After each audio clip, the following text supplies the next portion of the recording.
তো ব্যাপার যেটা হলো, যখন শাহবাগ চলে তখন আমার ডিপার্টমেন্টের চেয়ারম্যান ম্যাম, নাম বললে অনেকেই চিনবেন, উনি বাংলাদেশের একজন প্রথিতযশা বুদ্ধিজীবীর ওয়াইফ, দুজনেই বুদ্ধিজীবী। তো পুরো ক্লাসে 280 জন, তখন আমরা সেকশন ভাগ হয় নাই, আমার মাথায় টুপি আর 3-4 জন। তো ক্লাসে পড়া জানানোর জন্য আমাকে ম্যাম জিজ্ঞেস করলো, এই হেফাজত দ্বারা, মানে আমাকে করে বলল। তো আমার ভীষণভাবে মনে আছে, এবং তিনি আমাকে বলেছিলেন হেফাজতের আমির, কারণ তখন তিনি জেন্ডার অ্যান্ড উইমেন কোর্সটা পড়াচ্ছিলেন এবং সেখানে নারীর অধিকার নাই এই ব্যাপারে সিডো নিয়ে পড়াচ্ছিলেন। তো সেসব নিয়ে আমরা আলাপ করতাম। তো এরপরও আমি একটা কথা বলে রাখি, ঢাকা ইউনিভার্সিটি সম্ভবত অন্য সব জায়গা থেকে এটুকুন কারণেই ভিন্ন যে সেই প্রচণ্ড উত্তাল সময়েও আমরা ডিপার্টমেন্টে এটা নিয়ে তর্ক করতে পারতাম টিচারদের সাথে, খুব অল্প মানুষ হলেও। এটুকুন অন্তত সত্য স্বীকার তো করতে হবে। তো আমার মনে আছে এরপর থেকে ম্যাডাম আমাকে 2-3 দিন ভিন্ন ভিন্ন কারণে ফোন, মানে একদিন আমরা বড় মিটিং করছি, বলছে ভিতরে কে, আমি বললাম ম্যাডাম আমি হেফাজতের আমির। এরপর ম্যাডাম যতদিন আমাকে জিজ্ঞেস করেছেন আমি আমাকে পরিচয় দিয়েছি আমি হেফাজত। এর মানে আমি ভাবলাম যে তখন তো আমরা এত ম্যাচিউর না, বা এখনও আমরা তো ম্যাচিউর না, কিন্তু ঠিক আমাকে যেটা দিয়ে আমার আইডেন্টিটি নষ্ট করে ফেলতে চায় মানুষ, সেটাকে যদি আমি দৃঢ়ভাবে ধরে রাখার মতো সাহস করি, আল্লাহ সহজ করেন। যখন আমাদেরকে হেফাজত বলে গালি দেওয়া হয়েছে, আবারও আমি বলি, হেফাজতের 13 দফা নিয়ে আমার নিজের অনেক প্রশ্ন আছে, আমার অনেক আপত্তি আছে।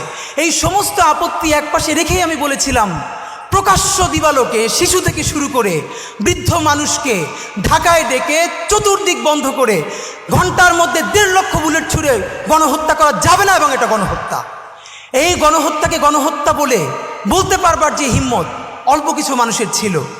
তো যেটা হয়েছে এবার দেখেন, তখন যেই হেফাজত বলার মতো আমাদের হিম্মত আল্লাহ দিয়েছিলেন, আজকে বাংলাদেশে 2024-এ সেই আবারও করে কারা রাজাকারের সন্তান, রাজাকারের নাতিদেরকে দিব, তখন আমরা তুমি কে আমি কে, রাজাকার রাজাকার এই কথা বলে, মানে আমাকে দিয়ে দেখে তুমি আমাকে আইডেন্টিটি ক্রাইসিস তৈরি করো, আমাকে ভিকটিম করো, আমার মানবিক মর্যাদা ভুলুণ্ঠিত করো, আমি সেটা তো তোমার কি, আমি রাজাকার তো তুই কি, এই কথা বলেই কিন্তু আমরা রাজপথে নেমে এসেছিলাম এবং মসনদ ভেঙে গেছে। আমি এখানে এসে আমার দুটো স্মৃতি দগদগে খুব মনে পড়ছে। প্রথমত আল্লামা মামুনুল হক, ওনার সাথে আজকে ফিজিক্যালি আমার প্রথম দেখা।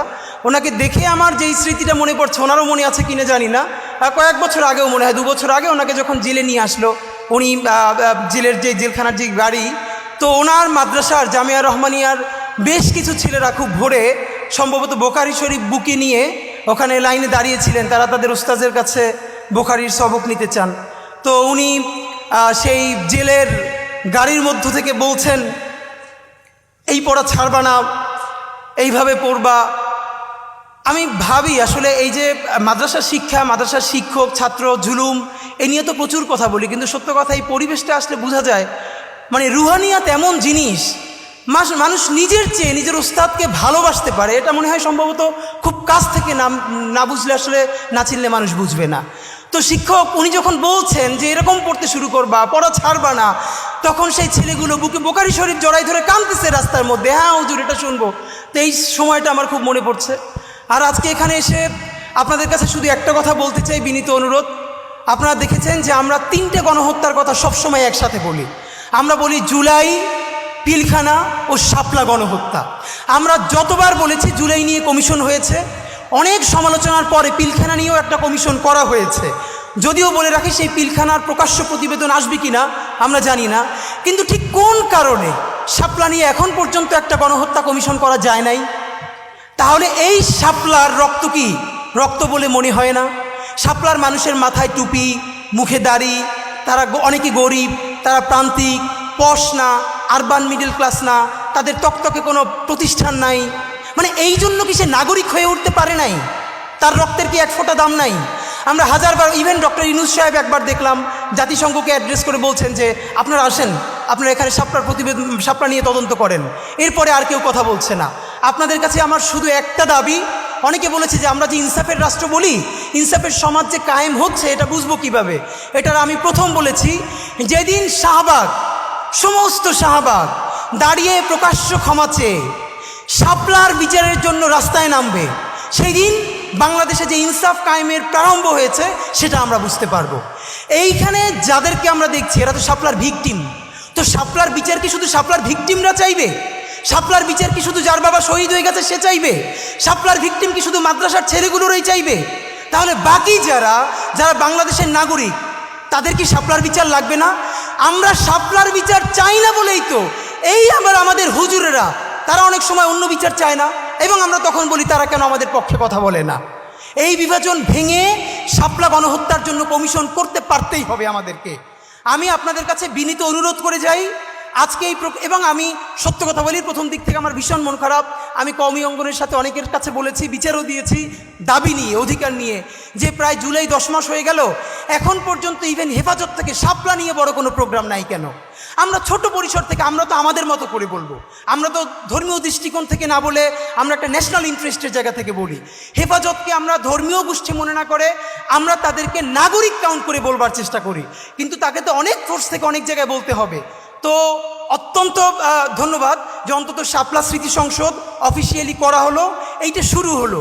গণহত্যার বিচার শুরু না করা পর্যন্ত শাপলা স্মৃতি সংসদ বন্ধ করা যাবে না, এটা আপনাদের প্রতি আমাদের বিনীত অনুরোধ।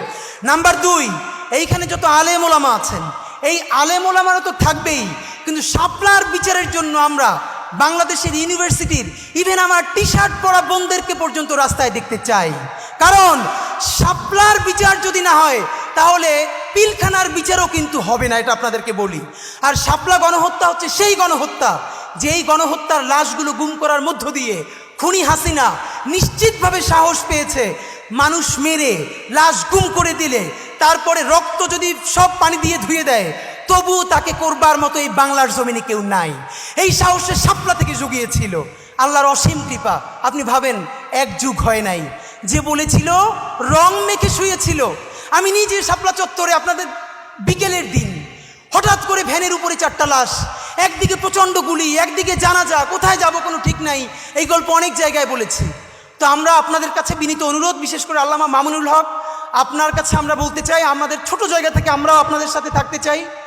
এর পরের প্রোগ্রাম আমরা দেখতে চাই গুলশানের ওয়েস্টিন অথবা কোনো 5 স্টার হোটেলে আপনারা শাপলার যত ডকুমেন্টেশন আছে, আপনারা অন্তত 51 জন শহীদের তালিকা দিয়েছেন, 51টা পরিবার, তাদের প্রত্যেকের ডকুমেন্টেশন ইংলিশে এবং আরবিতে করে যতগুলো এম্বাসি আছে প্রত্যেক রাষ্ট্রদূতকে দাওয়াত দিয়ে এরপরে 5 স্টার হোটেলে প্যারালালি ইংলিশে এবং আরবিতে ব্রিফ করতে হবে খুনি হাসিনা দিল্লির সহযোগিতায় কিভাবে বাংলাদেশে গণহত্যা চালিয়েছে।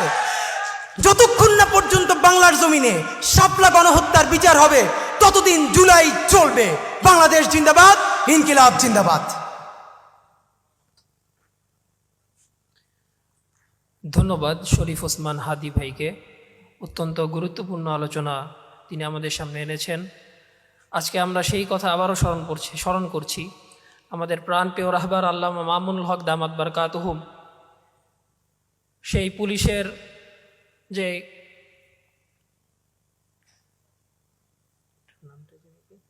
প্রিজন ভ্যান থেকে আমাদের উদ্দেশ্যে যে বলেছিলেন যে অসত্যের কাছে মাথা নত করবে না। তো আলহামদুলিল্লাহ আমরা এই চেতনা নিয়ে বড় হচ্ছি। আমাদের এই পরবর্তী প্রজন্ম এই চেতনা নিজেদের পাথেয় হিসেবে গ্রহণ করেছে যে ইনশাল্লাহ আমরা কখনোই অসত্যের কাছে মাথা নত করব না।